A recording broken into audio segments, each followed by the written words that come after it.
Hey guys, कैसे हो आप सब। तो आज मैं आप सभी के लिए एक रियल लेस्बियन स्टोरी लेके आई हूँ और ये लेस्बियन स्टोरी है आरोही और गुलबशा की। तो बेसिकली मैं आपको इस वीडियो में बताऊंगी कि कैसे एक मोहल्ले में एक खूबसूरत सी लड़की रहने आती है और आरोही को उससे प्यार हो जाता है और फिर उसे वो कैसे प्रपोज करती है, फिर कैसे ये दोनों रिलेशन में आ जाते हैं। तो इन दोनों की जो स्टोरी है वो बहुत ही प्यारी है, तो वीडियो को एंड तक जरूर देखना। वीडियो स्टार्ट करने से पहले अगर आप मेरे चैनल पे पहली बार आए हो तो प्लीज यार जल्दी से मेरे चैनल को सब्सक्राइब कर लो। तो कहानी शुरू करते हैं। कहानी शुरू होती है आरोही से, जो कि बैडमिंटन खेल रही थी। आज की शाम बहुत ही खूबसूरत लग रही थी। बाहर ठंडी ठंडी हवाएं चल रही थी और मानो ऐसा लग रहा था कि अभी ही बारिश हो जाएगी। आरोही आज बहुत खुश थी, इसलिए बैडमिंटन खेलते वक्त आरोही चिड़ी को इतना तेज मारती है कि वो जाके पड़ोसी के घर में गिरता है। तो उसके दोस्त कहते हैं कि अबे ये क्या किया तूने, इतनी तेज मारने की क्या जरूरत थी, अब जा, अब तू ही लेके आ। फिर आरोही कहती है कि ठीक है मैं जा रही हूँ लेने। फिर वो पड़ोसी के घर के पास जाती है और इधर उधर देखती है। वो तभी देखती है कि छत पे एक खूबसूरत लड़की बैठी हुई है और वो ठंडी ठंडी हवाएं खा रही है। वो ठंडी ठंडी हवाएं उसकी जुल्फों को लहरा रही थी और जिससे कि वो और खूबसूरत लग रही थी। उस लड़की ने ब्लैक कलर का सूट डाल रखा था जिससे कि वो हवाएं उस सूट को भी उड़ा रही थी। और ये सब तो आरोही देखते ही रह जाती है। वो मनी मन कहती है कि वाह यार ये कितनी खूबसूरत थी, इतने दिनों से मुझे दिखी क्यों नहीं। फिर वो लड़की अचानक से आरोही को देखती है और वो देख के चौंक जाती है कि ये लड़की बार बार मुझे क्यों घूर रही है। आरोही उसे देख के स्माइल करती है लेकिन वो लड़की कोई भी रिएक्शन नहीं देती। लेकिन आरोही को कोई फर्क नहीं पड़ रहा था, वो फिर भी लगातार उस लड़की को ही देखी जा रही थी। फिर वो लड़की परेशान हो जाती है। फिर वो अपनी बैल्कनी से हट के अपने कमरे में चली जाती है। फिर तभी वहाँ पे आरोही के कुछ फ्रेंड्स आते हैं। वो कहते हैं अभी तू पागल हो गई है क्या, हम कब से वहाँ पे वेट करे और तू यहाँ पे क्या अकेली क्यों खड़ी है। फिर तभी उस घर से एक औरत निकल के आती है। वो कहती है क्या वो बच्चों तुम लोग यहाँ पे क्यों खड़े हो और मेरे घर को क्यों घूर रहे हो। तो आरोही कहती है कि वो आंटी जी हम ना बैडमिंटन खेल रहे थे तो जो चिड़ी होती है ना वो आपके घर पे आ गई है तो वो हमें मिल नहीं रही। तो वो आंटी कहती है बस इतनी सी बात है, रुको मैं लेके आती हूँ। फिर कुछ ही देर के बाद वो आंटी जी चिड़ी लेके आ जाती है। तो फिर आरोही की एक फ्रेंड कहती है कि आरोही तू कितनी नूब है यार, अगर तू यही पहले लेके आ जाती और आंटी जी से तू कह देती तो वो दे देती ना तुझे, लेकिन नहीं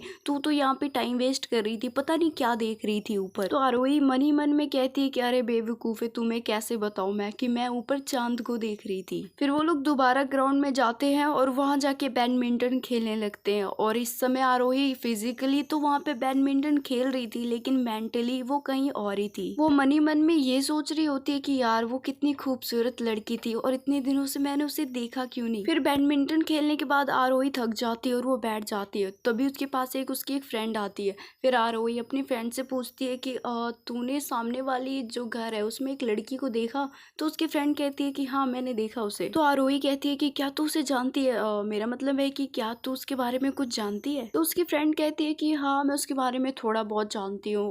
उसके जो पापा है ना वो मेरे पापा के साथ बैंक में काम करते हैं और वो लोग यहाँ पे ना 2-3 दिन पहले ही आए हैं। इतना कुछ उस लड़की के बारे में आरोही को पता चल जाता है तो उसका दिल तो गार्डन गार्डन हो जाता है। फिर अगले ही दिन आरोही उस लड़की के घर पे पहुंच जाती है। घर पे पहुंचने के बाद वो देखती है कि घर के बाहर उसकी मम्मी खड़ी है, वो पौधों को पानी दे रही थी। तभी आरोही उनके पास जाती है और उन्हें नमस्ते कहती। वो आंटी आरोही को देख के कहती है अरे बेटा तुम तो वही हो ना जिसकी कल चिड़ी मेरे घर पे आ गई थी। तो आरोही कहती है जी आंटी मैं वही हूँ। फिर वो आंटी जी कहती है और बताओ कहाँ पे घूम रही हो। तो आरोही कहती है मैं कहीं नहीं घूम रही, मैं तो बस ऐसे ही। तो आंटी कहती है अच्छा चलो मेरे घर पे। तो आरोही कहती है कि वाह ये हुई ना बात, मैं तो घर पे ही आने के लिए आई थी। फिर तभी आरोही अंदर जाती है और वो देखती है कि वो लड़की कॉफी पी रही है।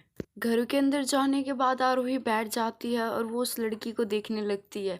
तो वो लड़की कहती है कि मम्मी ये कौन है। तो वो आंटी कहती है कि बेटा ये बहुत अच्छी लड़की है, इसका नाम है आरोही। और वो आंटी जी कहती है कि बेटा ये मेरी बेटी है जिसका नाम है गुलबशा और हाल ही फिलहाल में ये राजस्थान से यहाँ पे आई है। फिर गुलबशा आरोही के पास कॉफी का कप लेके आती है और उसे कहती है कि ये लो कॉफी पियो। वो दोनों फिर कॉफी पीते हैं और एक दूसरे को अपना नाम बताते हैं। फिर वो दोनों एक दूसरे को ये भी बताते हैं कि वो अभी अपनी लाइफ में क्या कर रहे हैं। आरोही तो बहुत शर्मा रही थी क्योंकि वो लड़की इतनी खूबसूरत थी और उसके पास आके बैठ के उसके साथ कॉफी पी रही थी। तभी वहाँ पे पास में एक खिड़की थी जो कि खुल जाती है और वहाँ से हवाएं आती है और वो हवाएं गुलबशा की जुल्फों को उड़ाती है, जिसे देख के आरोही स्माइल करती है। उसको स्माइल करता देख गुलबशा भी स्माइल करने लगती है। फिर आरोही को उसकी मम्मी का कॉल आता है, इस वजह से उसे घर जाना पड़ता है। तो आरोही जब रास्ते में जा रही थी तो वो कहती है कि मैं आई तो अकेले थी, लेकिन अभी जा रही हूँ दिल में गुलफ्शा का तस्वीर लेके। अब गुलफ्शा को यहाँ पे आए 2 से 3 महीने हो गए थे और अब आरोही और गुलफ्शा में बहुत अच्छी दोस्ती भी हो गई थी और कभी कभी तो वो दोनों साथ में बैडमिंटन भी खेल लिया करते थे। गुलफ्शा आरोही को बस एक अच्छा दोस्त मानती थी, या फिर यूं कहो कि एक दोस्त भी नहीं मानती थी, लेकिन आरोही अपने मन में पता नहीं गुलफ्शा को क्या क्या मान बैठी थी। फिर एक बार आरोही जब अपने कमरे में बैठी हुई थी तभी आरोही की छोटी बहन उसके पास आती है और उससे कहती है कि गुलफ्शा की तबीयत खराब हो गई है। ये सुन के आरोही बहुत डर जाती है, बहुत घबरा जाती है, इसलिए वो जल्दी से गुलफ्शा के घर जाती है। गुलफ्शा के घर जाने के बाद वो देखती है कि गुलफ्शा बेड पे सोई हुई है और साइड में उसकी मम्मी बैठी हुई है। फिर आरोही गुलफ्शा की मम्मी से पूछती है कि आंटी जी इसको हुआ क्या है। तो गुलफ्शा की मम्मी उसे कहती है कि बेटा पता नहीं सुबह से इसे बहुत बुखार है और बुखार उतर भी नहीं रहा। आंटी जी कहती है कि हमने डॉक्टर को दिखा दिया है, मौसम चेंज हुआ है इसलिए उसकी तबीयत खराब हो गई, वो जल्दी ही ठीक हो जाएगी। ये सुन के आरोही को थोड़ा सा सुकून मिलता है और वो अभी बहुत ही हल्का महसूस कर रही थी। आंटी आरोही को कहती है कि अरे बेटा बैठो ना, और ये कह के आंटी खुद किचन में चली जाती है। जब आरोही बेड पे बैठती है तो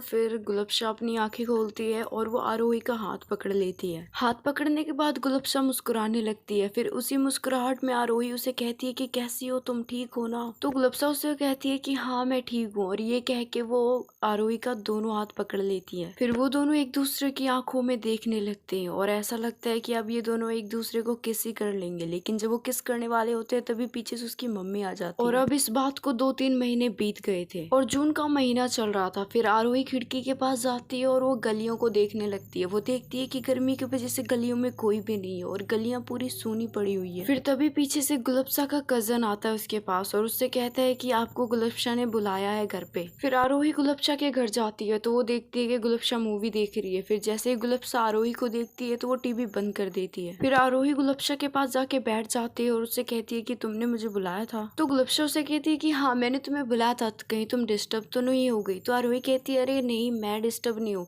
वैसे तुम्हारी मम्मी कहाँ है। तो फिर गुलफ्शा उसे कहती है कि मम्मी मामा के घर पे गई हुई है और वो शाम को आ जाएगी। आरोही ये सोच के मन ही मन में खुश हो रही होती है कि वाह गुलफ्शा के घर में तो कोई नहीं है, गुलफ्शा अकेली है। फिर तभी गुलफ्शा आरोही के और पास आके बैठ जाती है। फिर गुलफ्शा आरोही के होठों से बस 2 इंच दूरी रह के बोलती है कि क्यों तुम्हें शर्म आ रही है क्या, तुम शर्मा क्यों रही हो। तो आरोही उसे कहती है अरे मैं क्यों शर्माऊंगी, मैं नहीं शर्मा रही। लेकिन आरोही अंदर ही अंदर बहुत नर्वस थी। गुलफ्शा आरोही के और करीब आती है जिससे कि अब आरोही के सांसें फूलने लगती है, वो बहुत घबरा जाती है। आरोही को अब समझ नहीं आ रहा था कि वो क्या करे, वो तो बस गुलफ्शा की आंखों में आंखें डाल के उसे देख रही थी। तभी गुलफ्शा अपनी हल्की सी आवाज में कहती है कि आरोही आई लव यू। ये सुन के तो आरोही को बिल्कुल भी यकीन नहीं हो रहा था और आरोही को ऐसा लग रहा था जैसे कि वो कोई सपना देख रही है। फिर गुलफ्शा ज्यादा टाइम वेस्ट ना करते हुए वो सीधा आरोही को एक लिप किस कर लेती है और जब वो लिप किस करती है तभी आरोही होश में आ जाती है और उसे पता चल जाता है कि ये कोई सपना नहीं है, ये एक हकीकत है।